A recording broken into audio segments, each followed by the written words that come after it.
नमस्कार दोस्तों, आप सभी का स्वागत है आपके अपने ही चैनल दी एपिक डिवाइन टेल्स में। आज हम प्रस्तुत है एक नई कहानी के साथ में।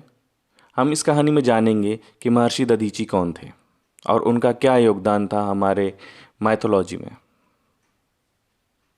तो शुरू करते हैं।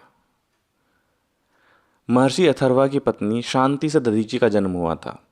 छोटेपन से ही दधीची बड़े शांत, परोपकारी और भगवान के भक्त थे। उन्हें भगवान शंकर का भजन करना और तपस्या में लगे रहना यही अच्छा लगता था।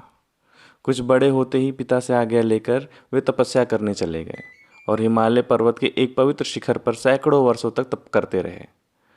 त्वष्टा के पुत्र वृत्तासुर ने जब देवताओं को हराकर स्वर्ग पर अधिकार कर लिया और देवताओं को उस असुर को जीतने का कोई भी उपाय नहीं सूझ रहा था, तो वे सारे के सारे देवता भगवान नारायण की शरण में गए। भगवान नारायण ने देवताओं से कहा, वृत्तासुर को कोई भी किसी साधारण हथियार से नहीं मार सकता। वह पहले जन्म में शेष जी का भक्त था।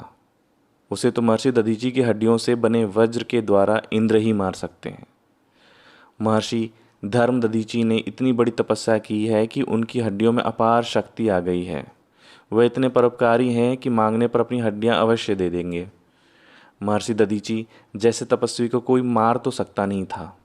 देवता जानते थे कि वे क्रोध करें तो किसी को ही भस्म कर सकते हैं। इसलिए सभी देवता उनके आश्रम में गए। ऋषि ने देवताओं का आदर किया, उनकी पूजा की और पूछा, आप लोग क्यों आए हैं? देवताओं के राजा इंद्र ने कहा, वृत्तासुर ने हमारे घर द्वार छीन लिए हैं। हम लोग बहुत दुखी होकर आपकी शरण में आए हैं। साधु पुरुष अपने पास आए दुखी लोगों का दुख कष्ट उठाकर भी दूर करते हैं। महर्षि दधीची बोले, मैं ब्राह्मण हूँ, युद्ध करना मेरा धर्म नहीं है। असुर ने मेरा कोई अपराध नहीं किया है, इसलिए उसे श्राप देना भी मुझे पाप लगेगा। इंद्र ने कहा, हम सब आप तो आपसे ये प्रार्थना करने आए हैं कि आप हमें अपनी हड्डियां दे दें, तो उससे वज्र बनाकर हम वृत्तासुर को जीत लेंगे। प्रार्थना करके इंद्र चुप हो गए, लेकिन महर्षि दधीची को बड़ी प्रसन्नता हुई। वे बोले, ये तो बहुत उत्तम बात है। मृत्यु तो एक दिन होनी ही है। किसी का उपकार करने में मृत्यु हो जाए, इससे उत्तम बात और क्या होगी। मैं अभी शरीर छोड़ रहा हूँ, आप लोग मेरी सब हड्डियाँ ले लें। महर्षि ने आसन लगाया, नेत्र बंद किए और योग के द्वारा शरीर छोड़ दिया। जंगल की गाय वहाँ आई और उन्होंने दधीची के देह का चमड़ा, मांस आदि सब चाट कर अलग कर दिया। उनकी हड्डियों से विश्वकर्मा ने वज्र बनाया। उसी की वजह से इंद्र ने वृत्तासुर को मारा। दूसरों का उपकार करने के लिए अपने शरीर की हड्डियां तक देने वाले महर्षि दधीची मरकर भी अमर हो गए।